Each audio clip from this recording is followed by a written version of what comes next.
Hey guys, and welcome back to Keep Smiling Adventures, and today we are on an epic ride. We are doing the King Alfred's Way. And I know before you say anything, Josh, you've already done the King Alfred's Way. I know, but this time's different.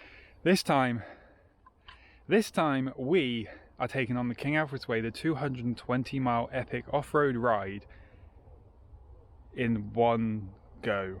So last time we took it nice and easy, we bike packed it, we camped, we wild camped, we enjoyed the views. Today, and for however long this takes, for the next 220 miles, we are just going to keep pushing forward until the end of this 220-mile epic ride. Today we are on the Sonder, and as you can see, it's packed up pretty lightweight. All we have on this bike is the frame bag and 2 bottles. The frame bag was full of food and spares, and 2 bottles. That is all we're taking today.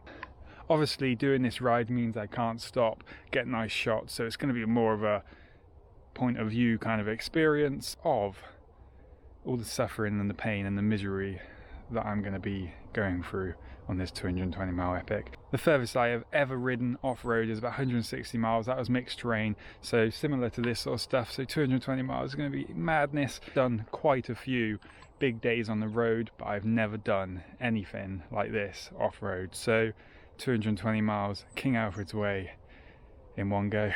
Let's see how we get on. Let's do it, guys. First little off-road section, nice bit of single track. It is quite a lot more overgrown than it was last time.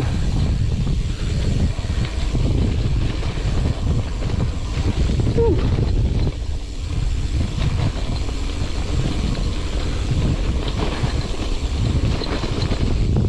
Definitely going to take a bit of getting used to riding the gravel bike after spending the last couple of weeks on the bomb track doing the Great North Trail, but should be fun.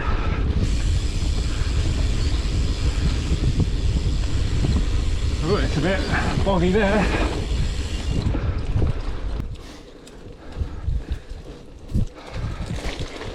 Now it is definitely quite nice to be able to ride this route on basically a standard bike.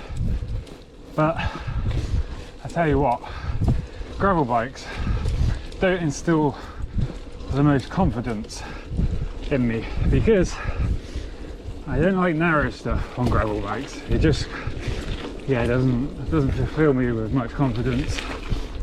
Like here, so which line do you take? And just don't feel that confident. And like when you're on the bomb track, see, just ride over everything. Yeah, it's going to be quite nice to ride this route with a pretty standard bike without all the seat post packs and all that stuff. Hopefully it works out. Currently 209 miles to go. Bloody overgrown everywhere today. Oh my god. This is a thorn bush as well, obviously. Look at that. And everything so overgrown. Getting stung to and got a nice gash in my leg now from that stupid thorn bush that's stuck in my wheel. What a bloody start. Oh.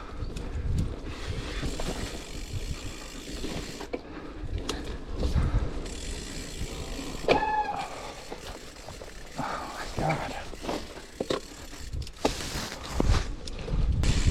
Well, out of that overgrown mess, even this little path is overgrown. Basically, if you want to do the King Alfred's Way, it's a bit late in the season because everything is overgrown. Although this bit, 100 times better.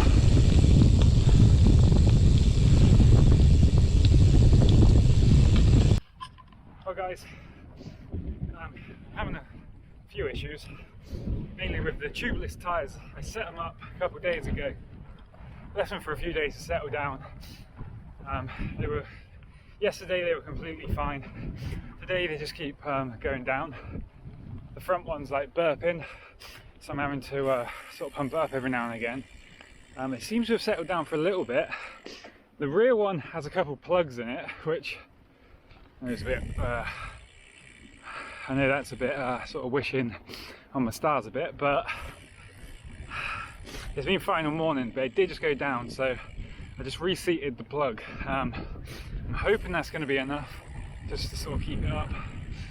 And we're starting to get out of all the overgrown crap now, so hopefully the speed will go up a bit more. Hopefully everything's a bit drier. And it looks like I have a headwind, at least until I get to the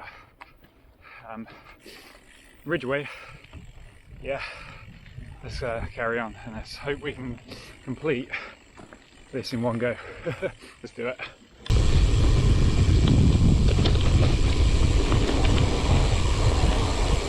That's horrible. My brakes are terrible.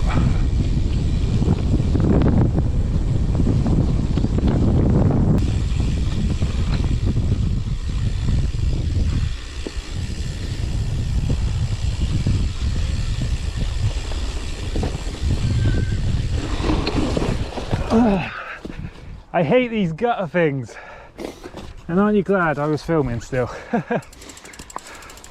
That is why I'm not that great on gravel bikes. Oh, I was literally going to talk about this in my video. Like, these, when you come up to these tracks and you get into one line or the other, they're just so horrible on a gravel bike because your tyres are just too narrow and they can't just sort of pop out and they just don't grip enough. But somehow I managed to bail that quite gracefully. Well, the first little fall that we've had. So already on this trip so far we have cut open my leg with thorns and we've had a little spill. Good going, Josh! Only another 201 miles to go. Or overgrown. I'm getting stung today.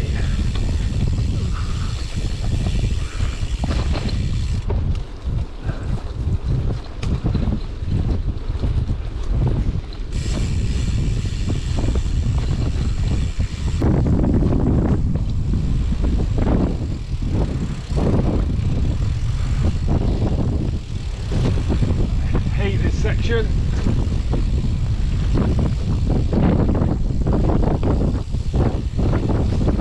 Especially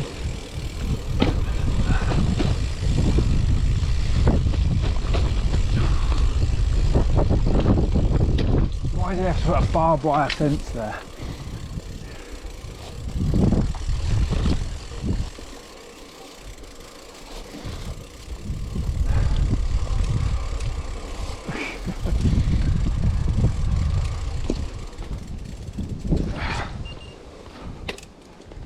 Look at it.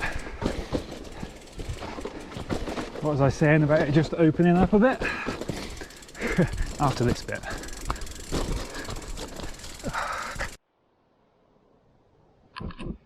Right guys, so the front wheel is staying up fine, no problem. The rear one is just not staying up anymore, so I'm just going to have to stick a tube in it, which is annoying because it means I have to be really careful on the descents to not get a pinch flat. But you know what, it's going to be better than having to keep stopping and pumping it up. I don't know what's happening, but let's do that. Right, we're back on the road again. Tube in now, which is a bit of a bummer really, because now I've got to go really super careful to not get a pinch flat. And also, if this ride can just get any more I don't even know the word. Yeah, I've left my multi-tool Allen key set at home somehow. So now I can't reset my brake, so it's rubbing. Oh my god, today's ride is just not going really to plan. Let's carry on.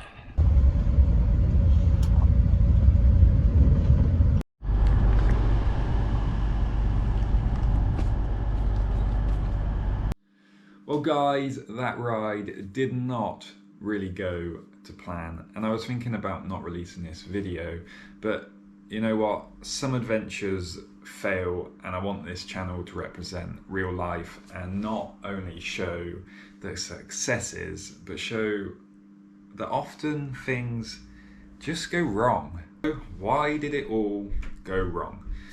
Well, something you should know about me is that I'm the type of person that when I have an idea, a goal, don't like to sit on that idea for too long. I like to just get out and get it done. Sometimes does mean I have to rely and hope for a bit of luck. But I would rather try and fail than fail to try, and it was still fun for what I did get to ride anyway. So what actually went wrong was I had just a couple of days before this ride set up my tyres for tubeless, basically so I would be able to descend confidently knowing that I can't get pinch flats, and I could sort of push myself to go down them hills a bit faster, over the rough stuff a bit harder, because obviously I wanted to do 220 miles in one go, so speed is kind of king right now. Within around the first 5 or 6 miles, my front wheel, my front tire was like burping, which and like letting the air pressure out, which isn't that uncommon for a tubeless setup when you've just set it up. But yeah, it was a bit annoying. So I pumped that up a couple times, and it eventually sorted itself out, and that sort of, I was like, okay, that's cool, that's fine. A little bit slowed me down, but whatever. And then, must have been 15, 20 miles later, my rear tyre started doing the exact same thing. So annoying, but I was like, okay, it should just be able to be pumped up again, and hopefully the sealant will do its job and it will just make it all nice. Now, bear in mind, these tyres have been sat fine for the last two and a half days since I'd done it, and they had held pressure. I had pumped them up a few times, made sure it was all good. But this rear tyre just would not decide to hold its pressure. So obviously I had to put a tube in. People that may watch my videos before may have realised that I was running a carbon deeper section rim on this bike today on the Sonda, and that was because my aluminium rim, the one I normally use when I'm doing gravel rides, has a dent in it, so I can't get that set up tubeless, and as I obviously really wanted tubeless, I had to just use this rim, and this is the rim I normally use when I'm just doing road rides. So I picked up a couple of inner tubes and put them in my frame bag, but little did I know, and it was a bit of an oversight on my part, is obviously when you need the inner tube on a deep section, you need the valve to be longer. The only inner tube I picked up with a long valve was for, I think, a max of a 28mm tyre. So, I mean, I put it in and it worked for a while, but yeah, it just eventually just pinch flatted itself again. I tried to patch it, but it just was not having it. And also, I forgot my Allen keys, so I had annoying brake rub. But basically, the other inner tube I had, the valve was just not long enough. So yeah, I couldn't actually get another tube in there. I couldn't do anything. So yeah, it was just a bit of a failure of a ride, but you know what, I don't mind. It was still fun for what I did get to ride, and I'm gonna head back out there. I'm probably gonna get some new tires because the rear one does have a few slashes in it, which has been plugged. So I'll probably just get a new rear tyre. We're definitely going to do that because I genuinely believe I can complete the King Alfred's Way in one go. So that was take one of the King Alfred's Way in one go, and I'll see you soon, guys. Keep smiling, enjoy the adventure. Peace.